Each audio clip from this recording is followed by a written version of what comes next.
Ces deux questions me donnent envie de citer Marcus Garvey qui disait « Celui qui ne connaît pas ses origines et même sa culture est comme un arbre sans racines. » Au plus haut niveau, ça veut dire au niveau même de l'État, au niveau des systèmes de gouvernance africains, il y a un très gros problème.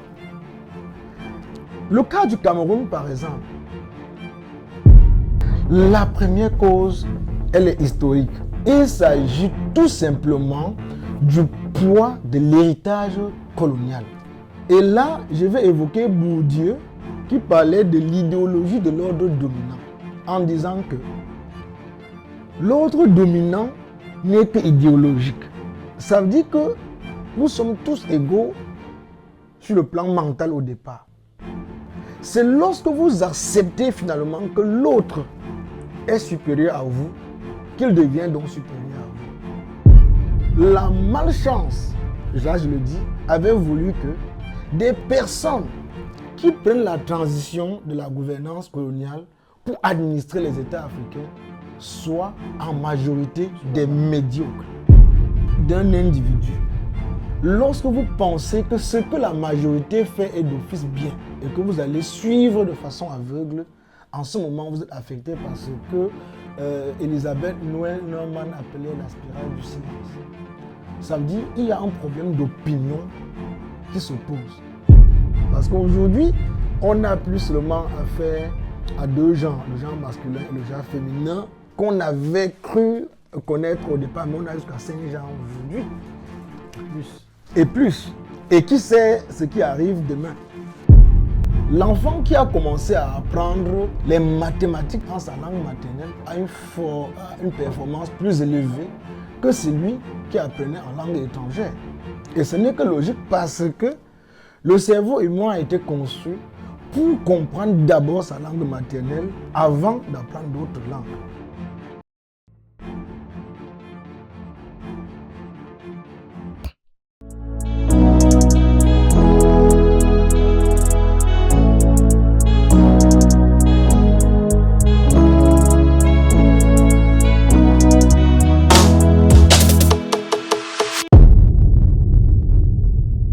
De toute façon, on est des citoyens du monde, on est cosmopolitains, donc quand on vit avec la culture africaine ou notre culture, c'est une culture et c'est un mode de vie qu'on peut adopter. Donc c'est quoi l'avantage aujourd'hui pour un jeune?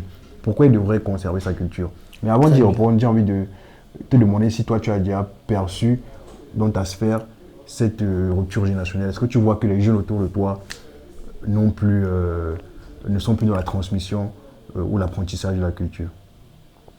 Ces deux questions me donnent envie de citer Marcus Garvey qui disait « Celui qui ne connaît pas ses origines et même sa culture est comme un arbre sans racines. » Dans cette citation, Marcus Garvey dit plein de choses, bien que ce soit une citation assez courte. Quand vous regardez cette image de l'arbre sans racines, normalement, un arbre avec des racines ne tombe que lorsqu'il subit des intempéries très fortes, comme par exemple des vents. Mais lorsqu'un arbre est sans racines, même s'il n'y a pas de vent, cet arbre est condamné à tomber. Alors, si vous êtes un individu et vous pensez être un arbre, vous n'avez pas de racines, ça veut dire que vous ne savez même pas où vous allez. Et à tout moment, vous êtes au sol. Alors, la culture est donc l'élément qui permet à un individu d'abord de s'identifier en tant que lui-même, de par même son nom. Parce qu'il faut ici dire que le nom avec lequel on appelle un individu depuis sa naissance est un élément culturel. Sauf que, dans la rupture que nous avons évoquée tantôt et qu'on va certainement en parler, on attribue des noms aux enfants à la naissance qui sont africains, mais dont on ignore carrément la symbolique et même la signification de ce nom-là. Je pense par exemple des prénoms. Est-ce que les prénoms africains sont utilisés à bon escient? Ça, c'est la question que je me pose. Les prénoms africains existent. Est-ce qu'ils savent même que ça existe? Est-ce qu'ils connaissent même la valeur du nom? Parce qu'en réalité, l'un de mes papas il va se reconnaître quand je vais évoquer cette citation, disait que c'est nos noms qui nous portent, mais non le contraire. Parce que les gens ont tendance à dire « mon nom c'est ». Non, ce n'est pas ton nom, c'est toi-même, c'est ton nom qui te décrit. On n'appelle pas quelqu'un par son nom, c'est le nom de quelqu'un qui permet de l'appeler en fait. Parce qu'on n'existe que sur la base de ce nom-là. Maintenant, si votre nom est quelque chose d'inconnu, d'insignifiant, c'est que vous-même vous êtes insignifiant. Partant donc de cela, je chute sur la deuxième question où vous me demandez si j'ai déjà vécu des ruptures ou alors les problèmes culturels de transmission générationnelle dans le quotidien. Je veux dire, mais c'est notre vécu quotidien. Nous sommes écœurés dans tout ce que les Africains sont devenus aujourd'hui. Écœuré, carrément. Je dis écœuré, c'est personnel et je l'assume parce que si aujourd'hui nous prenons l'engagement de promouvoir la langue, la culture africaine à travers nos plateformes, c'est parce qu'on constate que le problème, il est créable. Et il se ressent à plusieurs niveaux. Au plus haut niveau, ça veut dire au niveau même de l'État, au niveau des systèmes de gouvernance africains, il y a un très gros problème. Le cas du Cameroun, par exemple, je ne vais pas m'attarder, je ne vais pas m'aventurer sur le terrain politique, mais je reste dans le terrain culturel pour dire, est-ce que vous ressentez la valorisation de la culture africaine dans les pratiques administratives au Cameroun? Est-ce que quand vous entrez dans un bureau, vous pouvez retrouver des administrateurs ou des fonctionnaires assis sur des objets made du Cameroun? Ça, c'est une question qu'on peut se poser. Comment est-ce que l'État, je ne parle que du Cameroun parce que c'est mon pays que je connais le mieux, je ne sais pas ce qui se passe au Gabon, en Côte d'Ivoire, comment est-ce qu'un fonctionnaire peut se plaire à s'asseoir sur un canapé importé alors que dans ce même pays, il y a une forêt qui est exploitée et exportée? Est-ce qu'on ne pouvait pas déjà au niveau du système gouvernemental commencer à valoriser une production locale? Parce que le produit de l'artisanat, c'est entre autres ce mobilier de bureau-là. Ça, c'est une question qu'on peut se poser. C'est la culture aussi. Et lorsque vous décidez donc d'acquérir les biens importés au détriment de la production locale, vous posez trois problèmes. Le premier problème, c'est celui de dévaloriser la production locale et donc tuer l'art national. Le deuxième problème, c'est un problème économique. C'est une fuite de capitaux. Parce que la personne qui bénéficie de la production ou bien de l'acte d'achat, ce n'est pas le Camerounais lambda. Et vous utilisez comme cela les ressources cotisées, c'est-à-dire l'argent du contribuable national, pour financer l'industrie extérieure. Enrichir notre industrie. Donc voilà un autre problème que cela pose.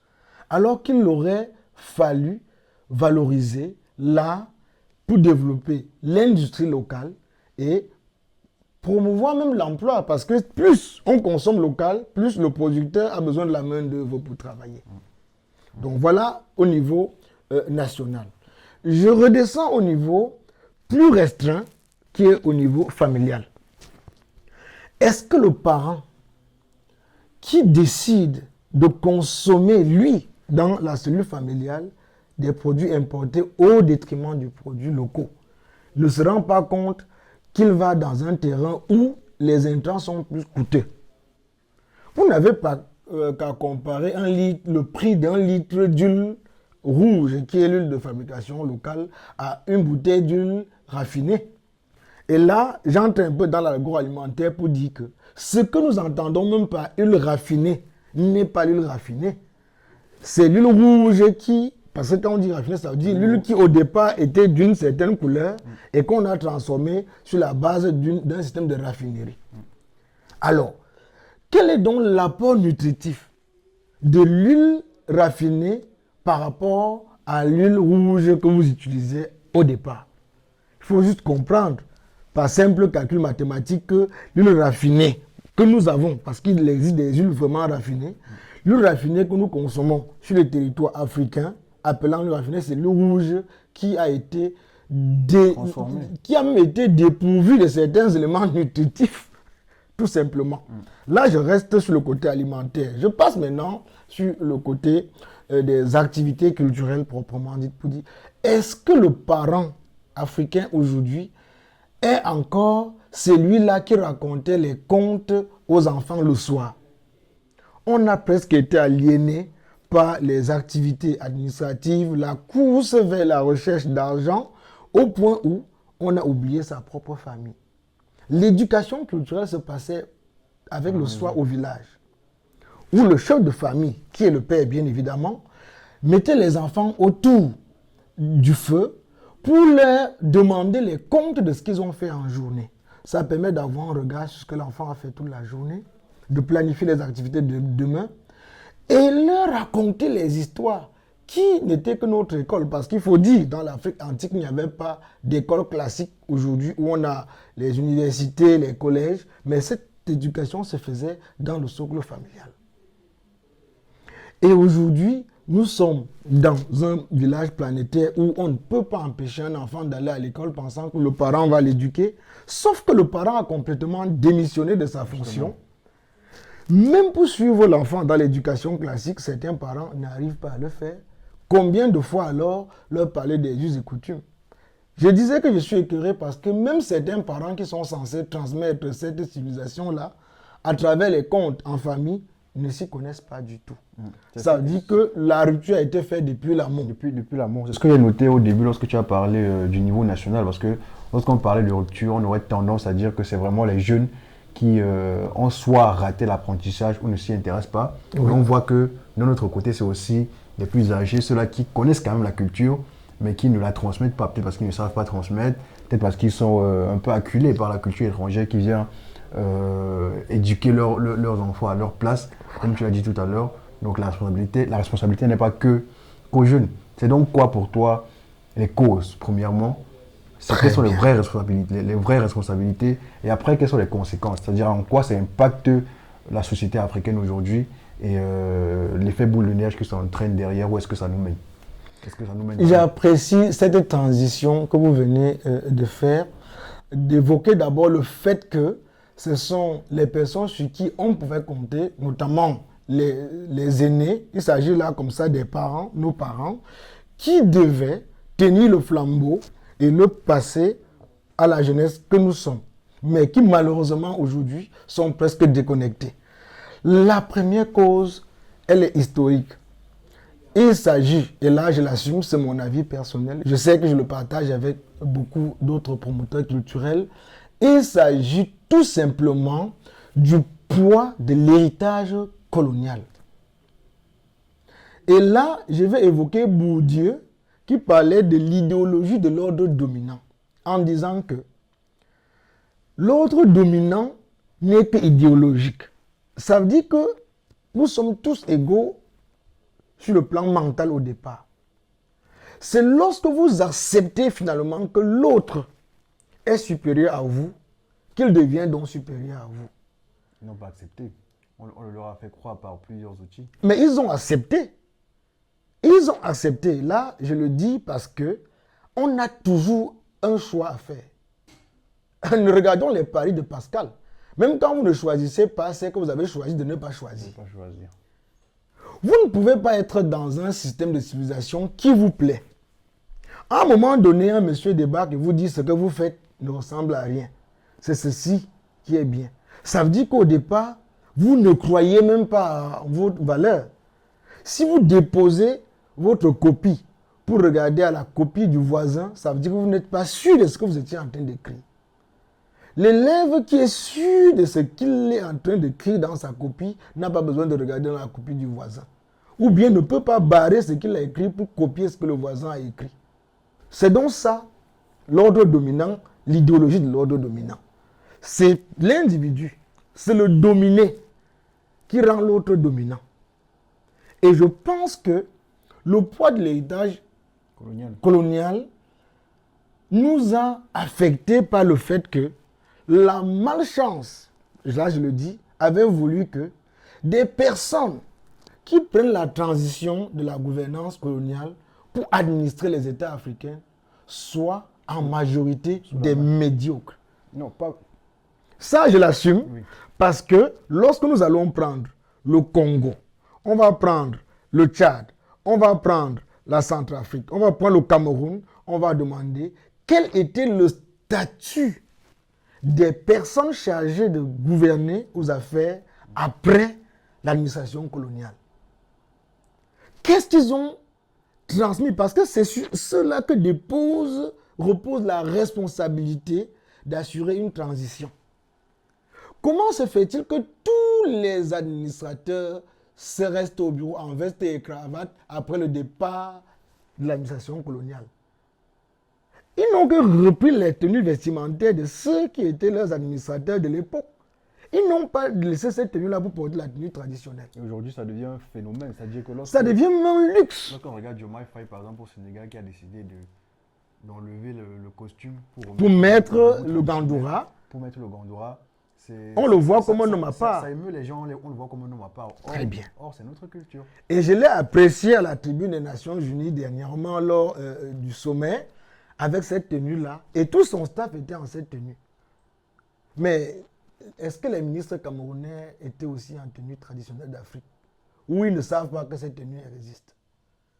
Quel est le message que les administrateurs ou alors les membres du gouvernement passent lorsqu'ils sont assis en veste et en cravate sur des fauteuils importés sans regarder l'alternative ou bien les biens de substitution qui sont des biens de production locale et qui valorisent la culture africaine. Bon, disons qu'ils sont dans le poids, ils sont sous l'effet du poids du passé colonial, comme tu l'as dit. Là, le poids du passé colonial était un élément et l'une des causes de la rupture générationnelle et une cause des problèmes auxquels fait face la culture africaine aujourd'hui. Le deuxième problème, il est idéologique. Je veux dire que le premier, il était historique, c'est donc ça le poids de l'héritage colonial. Le deuxième, il est idéologique. Ça veut dire, dans la mentalité d'un individu, lorsque vous pensez que ce que la majorité fait est d'office bien et que vous allez suivre de façon aveugle, en ce moment, vous êtes affecté par ce que Elisabeth Noël Norman appelait la spirale du silence. Ça veut dire qu'il y a un problème d'opinion qui se pose. Vous avez votre opinion, vous avez la conviction que vous pouvez choisir un autre modèle par rapport à celui qui est proposé. Sauf que quand vous pensez que parce que la majorité a déjà pris une position, vous avez peur de vous sentir seul ou bien peur d'être lésé ou bien d'être mis à l'écart, oui. vous suivez ce que la majorité a choisi. C'est ce qui est en fait aujourd'hui le cas. Même quand moi, je décide de continuer à porter ma tenue traditionnelle, pour peu que je me trouve à l'amphithéâtre en tant qu'étudiant, seul à avoir cette tenue-là, parfois on s'abstient de porter. Et ça, j'amène donc le problème à la diaspora où nous sommes et qui est la ligne éditoriale de votre chaîne pour dire que même les jeunes Africains qui sont conscients de cette rupture aujourd'hui et qui veulent bien participer à ce qu'on peut appeler la revalorisation, parce que la perte est déjà là, ont parfois tendance à avoir peur de s'y lancer pieds et mains liés. Vous ne pouvez pas vous retrouver sous la tour Eiffel avec votre gandoura typiquement africain et être seul à le porter et le porter valablement. Certains n'arrivent pas à le faire. Moi, je le fais pour ce qui me concerne. Partout où moi je fais des travaux de recherche en Belgique, on ne me connaît pas mon habillement. Et c'est un habillement qui ne manque pas de susciter des questions. Et chaque fois, je dis que c'est ma tenue que j'ai. Je n'ai pas d'autre tenue que celle-là. Je me dis que si 1, 2, 3, 4 personnes le faisaient, ça donnerait beaucoup plus d'engouement. Et je pense que cela est possible. Peut-être qu'on en parlera sur les moyens pour sortir du gouffre. C'est une question de fierté aussi. Voilà, Parce le que sentiment de fierté. L'Africain aujourd'hui n'est plus fier de sa culture. Et puis, il faut s'assumer. Je pense que beaucoup ne s'assument plus. Vous n'avez qu'à voir ce qui se passe au Congo. Je n'ai rien à voir avec nos amis congolais. Mais pourquoi est-ce que la tendance montre que beaucoup d'hommes et de femmes tendent à se dépigmenter la peau au Congo. Ça se passe partout, je ne dis pas que ce n'est que le Congo, mais c'est le là-bas cas que ça fait qui est le un peu ouais, plus qui est visible. plus- Même entre nous, les communautés africaines de la diaspora, vous allez voir un étudiant qui arrive en 2020, il est ciré comme moi avec cette belle peau-là, mais après 2 ans, vous le voyez tout rouge, tout jaune, tout blanc, je ne sais pas la couleur que cela peut être. Oui, ça c'est une preuve de ce que les gens ne s'assument plus. D'accord, d'accord. Et le problème spirituel que cela se pose, c'est celui de la mise en cause de votre créateur. Parce que quoi? La personne qui vous a envoyé au monde, je l'appelle Dieu, il s'appelle Si, il s'appelle Ndem, il peut avoir tous les noms dépendant de la langue où on se trouve. Lorsqu'il a vu dans tout son monde que c'est ce secteur, c'est cette portion de terrain qui va t'accueillir à ta naissance et que c'est cette couleur de peau qui sera ta couleur, il n'a pas eu tort. Et je ne pense pas qu'on peut avoir raison de remettre en cause son choix. Il sait le pourquoi il nous a fait naître ici au lieu de nous faire naître en Inde. Il sait le pourquoi il nous a fait naître à l'ouest du Cameroun et non au nord du Cameroun. Il avait cette possibilité-là parce que personne ne choisit sa destinée ou bien son point de naissance. Ses origines en tout cas. Mais quand vous avez vos origines choisies par votre créateur et que vous décidez de changer ou bien de changer même votre apparence physique, et là j'entre dans des problèmes de genre que l'humanité fait face aujourd'hui avec les transsexuels, les bisexuels, tout ce que cela incarne. Parce qu'aujourd'hui, on n'a plus seulement affaire à 2 genres, le genre masculin et le genre féminin, qu'on avait cru connaître au départ, mais on a jusqu'à 5 genres aujourd'hui. Et plus. Et plus. Et qui sait ce qui arrive demain? Donc pour moi, c'est une façon de remettre en cause les choix du Créateur. Et sur ce point, je n'ose pas me positionner sur être pour ou contre les transgenres. Chacun est libre de choisir. Sauf que notre culture, celle africaine que nous voulons valoriser, doit un peu conserver ses valeurs à un moment donné. Et savoir ce qui est bien, qu'on peut prendre ailleurs, et savoir ce qui peut être préservé dans ce qu'on a de local. Et les valeurs de la culture africaine sont celles qui sont en étroit accord avec celles du créateur à la base. Et avec la moralité surtout. Oui. D'accord.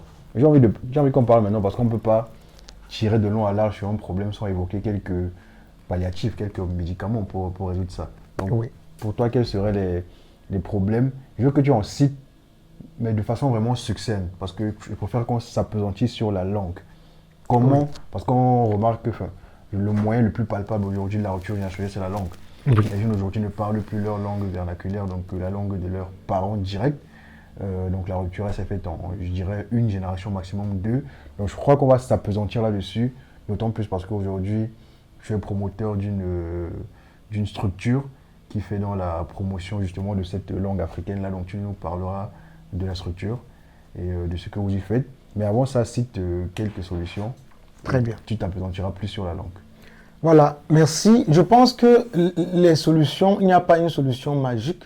Les solutions sont corrélatives aux problèmes qu'on a relevés tantôt. Donc, il faudrait à chaque type de problème déterminer une solution spécifique.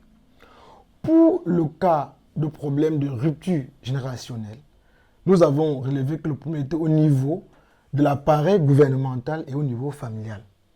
Parce que ce sont les 2 entités ou les 2 structures qui définissent la méthode de vie dans un pays et qui définissent la construction d'un individu. Il faudrait que la solution parte également de ces 2 personnes-là. J'ai envie de dire que Au niveau gouvernemental, l'une des solutions est celle que nous avons vue au Mozambique, avec l'introduction dans le système éducatif national une méthode d'apprentissage multilingue. Et ce système a été introduit et a été évalué 2 ans après par l'UNESCO, qui a montré que l'introduction du système d'apprentissage multilingue a contribué de façon drastique à l'augmentation des performances scolaires et académiques des élèves. même dans des matières qui n'ont rien à voir avec la culture de façon, Direct. de façon séparée. Parce que quand on parle de culture, elle s'y mixe, elle est transversale, elle s'y mixe dans tout. Ça veut dire quoi? L'enfant qui a commencé à apprendre les mathématiques en sa langue maternelle a une performance plus élevée que celui qui apprenait en langue étrangère. Et ce n'est que logique parce que le cerveau humain a été conçu pour comprendre d'abord sa langue maternelle avant d'apprendre d'autres langues. Et c'est ce que beaucoup ne comprennent pas. Quand on va dans l'encyclopédie pour voir la définition de la langue maternelle, c'est la première langue que l'on parle ou bien c'est la langue de naissance d'un individu. Sauf qu'aujourd'hui, nos langues maternelles ne sont plus nos premières langues. Elles sont même les troisièmes, voire les quatrièmes. Parce qu'un étudiant africain qui est né en France, dont le parent est congolais et peut-être la maman est française ou alors toujours africain, déjà dans le ventre, on lui parle déjà en français. Il naît, on lui parle le français. À l'école, il parle le français. Il se rend compte qu'il est africain quand il est déjà adulte. Et c'est en ce moment qu'il commence à se demander quelle est même sa langue maternelle. Et donc, sa langue maternelle devient le français en ce moment-là. Il faudrait donc que chacun se rende compte de ce que la langue maternelle devait passer avant les autres langues. Ça, c'est au niveau familial. Alors qu'au niveau national, au niveau du système éducatif national, j'ai parlé de l'implication de l'apprentissage multilingue. Et pour citer sur le cas du Cameroun, aujourd'hui, le Cameroun a 2 langues nationales, le français et l'anglais. Où est passé les langues locales? Alors que le Cameroun, à lui seul, a jusqu'à 250 langues maternelles. Même ma langue vivante, c'est l'allemand et l'espagnol. Très bien. Quelles sont donc les langues maternelles qui sont enseignées de façon claire dans le système éducatif camerounais? Il n'y en a pas. Par contre, il y a eu une tentative de solution à partir des années 90 avec l'implication d'une idée, là c'est encore l'idée, d'une matière appelée langue et culture nationale, qui aujourd'hui est en train de prendre corps, mais qui est insuffisant. Parce que les enseignants qui sont formés à l'école normale et qui dispensent ces langues-là sont pour la plupart des temps non locuteurs de la langue qu'ils veulent enseigner. Ça veut dire que si vous êtes enseignant de langue et culture nationale et que vous-même vous êtes originaire, votre langue c'est le Wondo. Et qu'on vous envoie à l'ouest du Cameroun où vous êtes avec les Batoufam ou bien avec ceux du Gomala, est-ce qu'un Ewondophone peut enseigner le Gomala au locataire du Gomala? Je pense que ce n'est pas possible. L'enseignant viendra poser quelques questions. Comment on appelle ceci en votre langue maternelle? L'apprenant va aller chercher en famille, mais est-ce qu'il pourra, sur cette base-là, parler fluidement en sa langue maternelle? Je ne pense pas. Donc, les jalons sont posés au niveau national, mais qu'au niveau familial, ça se ressent et que les parents prennent encore à bras le corps ce problème et jouent véritablement ce rôle. Donc, voilà une première solution. La deuxième solution... on est déjà à 2 solutions, là, niveau national et niveau familial. Maintenant, la deuxième solution, elle est individuelle. Chaque Africain devait prendre conscience de ce qu'il est déjà trop tard pour lui pour se rattraper sur ses origines. Il doit déjà se demander quelle est la signification de mon nom. Est-ce que le nom que je porte me définit et me représente? Est-ce que je vaux ce nom-là? Deuxièmement, il doit se demander quels sont les us et coutumes de chez moi qui me permettent de m'identifier. Parce qu'il faut se dire, les Africains sont hués par les Occidentaux chaque fois qu'on les voit déséquilibrés. Dans la course effrénée et aveugle de vouloir s'intégrer ou de vouloir s'approprier la culture occidentale. Et quand vous avez la chance de côtoyer les Occidentaux qui aiment bien les Africains, ils leur disent cela de face. Que mais toi, pourquoi tu es habillé comme ça? Quelle est la langue que tu parles? Tu es originaire d'où? Qu'est-ce qu'on mange chez vous? Parce qu'on va voir un Africain assis au McDo en train de croquer un burger à grandes dents sans jamais se demander ce que ça signifie burger, à quoi ça concerne et ce que ça lui apporte dans le corps comme valeur nutritive. Et quand on va lui demander qu'est-ce qu'on mange chez vous, il ne saura pas. Il ne va jamais savoir la signification de la cravate. Mais il faudrait qu'on aille lire pour comprendre qu'on n'a même pas intérêt à le porter. Encore même, certains occidentaux évitent de porter cette cravate.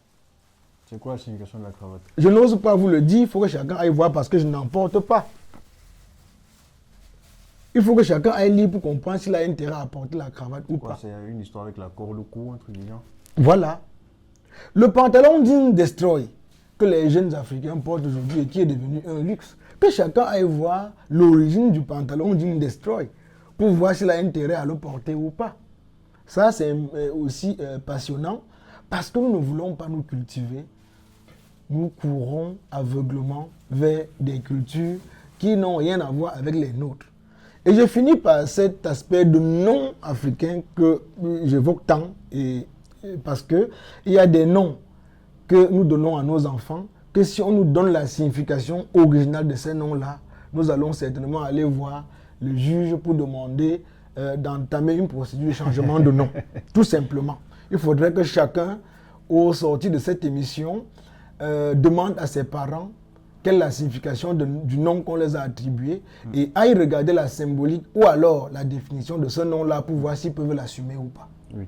Mais petite parenthèse sur cette histoire de nom-là, parce qu'on dit que, tu disais tout à l'heure que c'est pas toi qui portes le nom, c'est le nom qui te porte. Oui. Et en Afrique, on a de l'habitude de dire que le nom que tu portes, si tu portes le nom de quelqu'un, de tes descendants que tu as ressuscité au travers de cette baptisation-là, tu reproduiras à peu près son comportement. C'est-à-dire si tu t'appelles, je sais pas, n'importe qui, Oui. je sais pas, on va prendre, je sais pas quel nom je vais prendre, peut-être Kinfac. Oui. Si tu t'appelles Kinfac, en hommage à ton grand-père, par exemple, qui s'appelait comme ça, Oui. tu reproduiras à peu près le comportement de ce grand-père. Tu seras comme lui s'il était de nature très gentille, très accueilli, consort, tu seras comme ça. Comment ça se passe c'est physiologique, c'est métaphysique, comment ça se passe? Comment ça se matérialise ça? Et après, tout à l'heure, tu disais que si on regarde les noms peut-être occidentaux qu'on porte aujourd'hui, on aura envie de les enlever. Mais j'ai envie de dire que chez nous, par exemple, si on va dans le littoral, il y a des gens qui s'appellent par exemple Kwedi. Oui. Et on sait ce que Kwedi veut dire. Oui. Donc c'est un peu partout, j'ai envie de dire. Alors, je commence par le premier volet où vous me demandez si le nom que nous portons peut impacter sur notre comportement au point où l'on se comporte comme la personne dont on est l'homonyme. Moi, je dirais, d'une part, oui, d'autre part, pas forcément. Parce qu'il s'agit d'abord de l'ADN. Le nom nous porte peut influencer sur notre façon d'être, notre façon de nous comporter au quotidien. Oui. Oui. Comment? Lorsqu'on vous appelle d'une certaine façon au quotidien, vous devez répondre à cet appel. Lorsque votre maman vous appelle par votre nom, vous répondez suivant la façon par laquelle on vous a appelé. Dit Kinfac s'entend, on m'appelle. Mais dit un Kinfac. Maman m'appelle pour me gronder. Et on peut aller comme on peut ne pas aller. Maintenant, quand Kinfac que maman appelle est le nom du père de la maman, ça veut dire que vous êtes l'homonyme du père de votre maman, elle aura tendance à vous appeler avec beaucoup plus de souplesse parce que c'est qu'elle appelle son père. Et cela va jouer sur la façon dont l'enfant va se sentir chéri par la maman. D'accord. Et il grandit donc dans cette confiance entre lui et ses parents. Et c'est ça qui fait sa formation. Ce qui veut dire que votre maman qui va vous appeler Kinfac, qui est le l'homonyme de son papa, va à un moment donné cesser de vous appeler Kinfac parce qu'elle se voit en train d'appeler son père par son nom, ce qui dans la culture africaine n'est pas autorisé. Elle va vous trouver un substitut de ce nom-là, elle va vous appeler mon père. Voilà où est-ce que le nom commence à former l'individu et joue sur sa façon de se comporter. Vous allez voir des gens que leur sobriquet c'est mon père. Ça ne veut pas dire que mon père est qui dans son acte. C'est tout simplement parce qu'il est l'homonyme du père de la maman ou bien du père Et parce que la maman ne veut pas appeler ou bien prononcer le nom propre de son père, vu la façon, la discipline familiale dans la culture africaine, on trouve le substitut. D'accord. Et c'est cela qui crée ce qu'on appelle le sentiment d'affection et de complicité entre les parents et les enfants. Et c'est la langue maternelle, c'est l'un des avantages de la langue maternelle. Il y a plein d'avantages comme ça. Ce sentiment d'affection, ce renforcement des liens affectifs entre les parents et les enfants, ça, c'est ce que la langue apporte. L'autre avantage, c'est le sentiment d'appartenance dans une communauté. À un moment donné au Cameroun, on voyait une prolifération des langues du centre dans l'administration publique. Ça veut dire que vous pouvez facilement entrer dans un bureau et vous voyez 3 ou 4 personnes en train de parler une certaine langue. Moi, je n'ose pas citer la langue pour ne pas prêter à équivoque. Mais les autres langues ne pouvaient pas s'exprimer comme cela. Si bien que les originaires d'autres langues se sentaient un peu différents des locuteurs de cette langue-là qui se parlaient en abondance dans l'administration au Cameroun. Et finalement, ce que cela a créé comme pressentiment, c'était que l'administration camerounaise appartient à une certaine tribu et que les autres tribus sont des commandeurs. Voilà ce que ça a créé. Je veux que quelqu'un me démontre cela en prenant des exemples, mais je pense que c'est un fait déjà consommé et visible et connu de tous. Et aujourd'hui, cela peut nous conduire très loin dans la tendance de conservation qui existe au Cameroun aujourd'hui. Ça veut dire que ceux qui avaient installé donc ce sentiment qui a été même presque consommé par la majorité pensent que l'État est leur appartenance et qu'ils peuvent décider de prêter ou bien d'adopter ou d'intégrer ce qu'ils veulent pour qu'ils fassent partie de l'appareil gouvernemental. Voilà ce que la culture ou bien la rupture générationnelle sur le plan culturel a apporté comme problème au Cameroun. Et quand vous allez rentrer un peu sur le terrain politique et voir les combats, les jeux qui se font aujourd'hui, vous allez beaucoup entendre parler du tribalisme. Qui discrimine qui? Qui défend quoi? Qu'est-ce qui appartient à qui pour l'État camerounais en fait? C'est justement parce qu'à un moment donné, beaucoup ont cru ou bien ont laissé croire que c'est une certaine tribu qui détient le pouvoir ou bien qui détient l'administration camerounaise et qu'ils peuvent mener le jeu. Effectivement, je fais tout ce développement pour rester dans la dernière solution que je proposais parce que j'en ai proposé 2. La première, c'était la révision du système éducatif au niveau national pour les pays africains. La deuxième solution, c'était par rapport à la prise de conscience des parents pour, n'est-ce pas, l'intégration de ces valeurs culturelles au niveau familial. Et la dernière que j'étais en train de développer maintenant, c'était au niveau individuel. Il faudrait donc, au regard de tout ce développement, que chaque Africain se rende compte qu'il a besoin de s'approprier de sa culture, de se définir à travers cette culture-là et de prendre à bras le corps les mesures pour s'approprier des valeurs qu'il a perdues jusqu'à présent. Et même de promouvoir. Cela passera par quoi? Intégrer les groupes communautaires. Comment un monsieur peut débarquer du Cameroun en France et il fait 10 ans sans jamais demander qui sont les autres Camerounais qui résident en France depuis? Les réunions où on partage les informations sur le développement de l'Afrique et tout.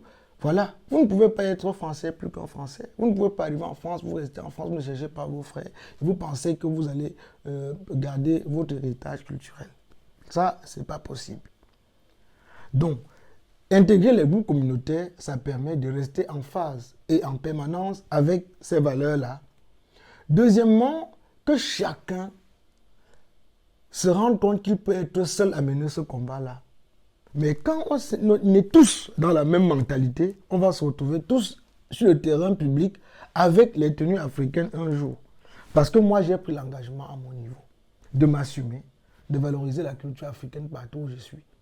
Si toi, tu le fais pareil, et que Pierre le fait pareil, Jean le fait pareil, Akono le fait pareil, et finalement, nous allons nous retrouver un jour avec une Afrique qui a redoré son blason. Une Afrique fière. Voilà. D'accord, on voit bien que c'est une idéologie très profonde que tu portes et qui, je pense, t'a poussé, t'a motivé à créer justement la plateforme qui est Voilà. aujourd'hui, au travers de laquelle tu promeus cette culture-là. Est-ce que tu peux nous parler de cette plateforme? Oui, elle s'appelle Kuala.